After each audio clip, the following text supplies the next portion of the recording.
Catherine, everyone's staying home due to the ice storm. Christmas dinner is canceled. Stay safe. My mom's text read. I stared at my phone in disappointment, but understood. After all, Nashville winters can be dangerous. What I didn't know then was that this simple text would unravel years of family deception and change my life forever. My name is Catherine, and I'm 32. I'm an accountant, and until last Christmas, I thought I was just the different one in my family. The quiet, career-focused sister who didn't quite fit in with their loud social gatherings. My younger sister Anna was always the star, the one who could do no wrong in our parents' eyes. That Christmas morning, I settled in for a quiet day alone. I made myself hot chocolate, turned on some holiday movies, and tried to stay positive despite the loneliness. Around 3 p.m., I was scrolling through Instagram when my heart stopped. There it was, a fresh post from my cousin Nina. Perfect family Christmas at Anna's, so blessed to have everyone together. Family traditions, Christmas dinner. The photo showed my entire family, mom, dad, aunts, uncles, cousins, even my grandmother, gathered around Anna's elegant dining table. They were all smiling, wearing festive sweaters, clearly enjoying the celebration they had deliberately excluded me from. Through the windows in their photos, I could see clear, sunny skies. There was no ice storm. There never had been. My hands shook as I scrolled through more photos. There was my dad carving the turkey, my mom arranging her signature Christmas cookies, my little nieces and nephews opening presents. The ice storm excuse was a complete fabrication, a convenient lie to avoid telling me I wasn't welcome at their perfect family gathering. I felt sick to my stomach as the truth sank in. All those times they'd told me events were canceled, all those intimate gatherings I hadn't been invited to. How many of them had actually happened without me? How long had they been coordinating behind my back to exclude me while pretending to care? The next morning, my phone rang. It was my mother, acting as if nothing had happened. "Hi, honey. Hope you had a nice, quiet Christmas. We missed you." The casual cruelty of her words made my hands clench into fists. This was the moment everything would change, though I didn't know it yet. Growing up in our family home, I always tried to be the good daughter. I helped my mom with chores, maintained straight A's in school, and even gave up my dream of attending art school to pursue accounting because my parents insisted it was more practical. Meanwhile, my sister Anna could do whatever she wanted. When she dropped out of college to become a yoga instructor, my parents called her brave. When I worked overtime to help them pay off their mortgage, they barely acknowledged it. I remember one particular incident that should have opened my eyes sooner. 3 years ago, when my dad needed surgery, I took 3 weeks off work to help care for him. I cooked, cleaned, drove him to appointments, and managed his medications. Anna showed up once, stayed for an hour taking selfies with him for social media, then left claiming she had a yoga retreat. Yet somehow, in my parents' retelling of that time, Anna was the supportive daughter, while I was just doing the bare minimum. My extended family wasn't much better. At every gathering, my aunts would praise Anna's free spirit while asking me when I was going to loosen up and learn to enjoy life. My accomplishments at work were dismissed as boring, while Anna's latest adventure teaching yoga in Bali was the talk of every family dinner. I kept telling myself it didn't matter, that family was family, and they loved me in their own way. Even last month, I spent hours helping my mom prepare for Thanksgiving, only to hear her tell everyone that Anna had done all the work while I just sat around. I swallowed my hurt and kept quiet, just like always. When Anna announced she'd be hosting Christmas this year, I offered to help with the planning and cooking. She brushed me off, saying she wanted it to be perfect. I should have seen the signs then, but I was still trying so hard to believe in the fiction of our happy family. The truth is, I've spent my entire life trying to earn their approval, making excuses for their behavior, and pretending not to notice when they excluded me from spontaneous family gatherings that everyone else somehow knew about. I convinced myself that if I just tried harder, worked longer, gave more, they would finally see me as worthy of being part of their perfect family picture. "Hi, honey. Hope you had a nice, quiet Christmas. We missed you." My mother's fake cheerfulness made my stomach turn. I gripped my phone tighter, staring at the Instagram photos still open on my laptop, evidence of their perfect family gathering that I'd been deliberately excluded from. Really? I managed to keep my voice steady. Because Nina's social media posts show everyone had a wonderful time at Anna's house. Everyone except me. The silence on the other end was deafening. I could almost see my mother's face, that familiar expression when she's been caught in a lie, but is already formulating excuses. Oh, well, she stammered. Anna organized it last minute, and you know how you can be at gatherings, always so quiet and making everyone uncomfortable. We just thought. Thought what? I pressed. That it would be better to lie to me? To make me spend Christmas alone while pretending everyone else was doing the same? Don't be so dramatic, my mother sighed. We were trying to avoid any awkwardness. You know how Anna wanted everything to be perfect. That's when it hit me. All the past, canceled events, the times plans had mysteriously fallen through, the family photos I'd see later on social media. This wasn't a one-time thing. This was a pattern. How many times? I asked, my voice barely a whisper. How many other gatherings have you lied to me about? Another telling silence. Then, Catherine, you're being oversensitive. This is exactly why. Why what? I cut her off. Why you exclude me? Why you pretend I don't exist unless you need something? Why Anna gets to be the perfect daughter while I'm treated like an inconvenience? That's not fair, my mother protested. We love you both equally. It's just, Anna puts in the effort to be part of the family. You're always so busy with work. I laughed bitterly. Busy with work? You mean busy helping pay your mortgage? Busy taking care of Dad after his surgery? That kind of busy? Listen, my mother's voice turned stern. If you're going to be like this, maybe it's better if we give each other some space. Call me when you're ready to be reasonable. The line went dead. I sat there staring at my phone as 32 years of memories suddenly shifted into sharp, painful focus. Every excuse, every dismissal, every misunderstanding, it had all been intentional. I wasn't the problem. I never had been. That was the moment I stopped making excuses for them. The moment I finally saw the truth. I didn't have a family. I had people who shared my DNA but treated me like an afterthought. After that phone call, something inside me snapped. I was done being the family doormat. I opened my laptop and started writing an email to my entire family.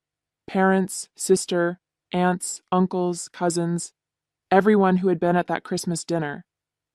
My fingers flew across the keyboard as years of pent-up feelings poured out. I've seen the photos from Christmas dinner, I wrote. The dinner I was told was canceled due to an imaginary ice storm. I want you all to know exactly what you've done. You didn't just exclude me from a family gathering. You coordinated an elaborate lie to make me spend Christmas alone. I attached screenshots of my mom's stay home, everyone's doing the same, text messages alongside the social media photos showing their celebration. I hit send before I could second guess myself. The responses started flooding in almost immediately. My Aunt Marie claimed they forgot to tell me the plans had changed. Uncle Robert suggested I was overreacting. My cousin Nina, whose posts had exposed their lie, quickly deleted all the Christmas photos and sent me a message saying I was causing unnecessary drama. Then came Anna's response. A long, condescending email about how I never make an effort at family events and how she just wanted one perfect holiday. She even had the audacity to suggest that excluding me was for my own good because I obviously don't enjoy family gatherings. But it was my parents' reaction that truly showed me who they were. Instead of apologizing, they went on the offensive. My mother started calling mutual family friends, spinning a story about how I was having some sort of breakdown. My father sent me a stern email about respecting family privacy and how airing our dirty laundry was unacceptable. You've really done it now, Anna texted me. Mom's crying, everyone's upset, and it's all because you couldn't just accept that maybe you're the problem. This is exactly why we didn't want you at Christmas. I felt like I was living in an alternate reality. They had deliberately excluded and lied to me, Yet somehow I was the villain for exposing their behavior. The more I stood up for myself, the more they twisted the narrative. When I refused to back down and apologize, they escalated. My mother started showing up at my workplace unannounced, causing scenes in the lobby. Anna began posting vague social media updates about toxic people and choosing peace over family. My father threatened to cut me out of his will if I didn't get in line. Instead of intimidating me, their actions only confirmed what I had finally realized. This wasn't a loving family protecting itself from a difficult member. This was a toxic system desperately trying to maintain control over someone who had finally stopped playing by their rules. I decided then that I needed to do more than just expose their lies. I needed to completely break free from their manipulation. Little did they know, I was already forming a plan that would show them exactly what happens when you push away the one person who had always been there for them. A week after my confrontational email, I received an unexpected message from Rachel, an old family friend who had retired from managing my parents' finances years ago. Catherine, I've been seeing what's happening with your family on social media. There's something you need to know. Can we meet? I agreed to meet her at a quiet cafe downtown. When I arrived, Rachel looked nervous, clutching a manila envelope. I've been carrying the guilt of this for years, she said, sliding the envelope across the table. Your father swore me to secrecy, but after seeing how they're treating you now, I can't stay quiet anymore. Inside the envelope were bank statements and legal documents dating back 15 years. As I read through them, my hands began to shake. According to these records, my grandfather had left a significant inheritance specifically for my education and future, nearly $300,000, money I had never known about.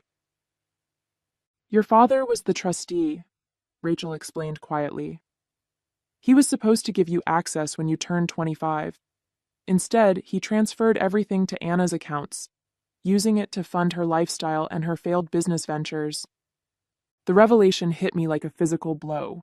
All those years I'd worked overtime to pay for my accounting degree, the student loans I was still paying off, the times I'd helped them with their mortgage. They had been sitting on my inheritance the whole time, spending it on Anna. There's more, Rachel continued. Your grandfather also left properties that were meant to be split equally between you and Anna. Your parents sold them all. Using your power of attorney, they had you sign when you were 18. Remember when they said it was for emergency medical decisions? I felt sick. The document I'd trustingly signed had given them complete control over my financial interests. They had systematically robbed me of my inheritance while watching me struggle, accepting my help with their expenses, and making me feel guilty for not contributing enough to the family. Even worse, the statements showed regular transfers to Anna labeled as business investments, money taken from my inheritance to fund her yoga studios, her retreats in Bali, all those adventures they'd praised her for while criticizing my boring accounting career. Why tell me now? I asked Rachel, my voice barely steady. Because I saw your mother's social media posts painting you as unstable and ungrateful.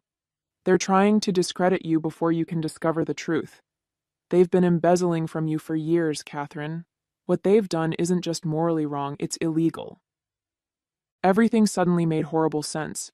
Their escalating attempts to paint me as unreasonable, the threats to cut me out of the will, when they'd already stolen my inheritance. Their desperate need to maintain the narrative that Anna was the successful sister while I was the difficult one. I carefully packed the documents back into the envelope, my mind racing.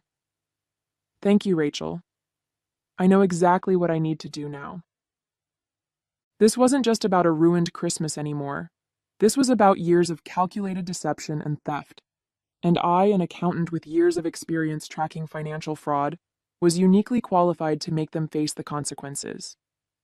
With Rachel's documents in hand, I spent the next week meticulously building my case. As an accountant, I knew exactly how to trace the money trail. Every unauthorized transfer, every misused power of attorney, every fraudulent document. I tracked it all.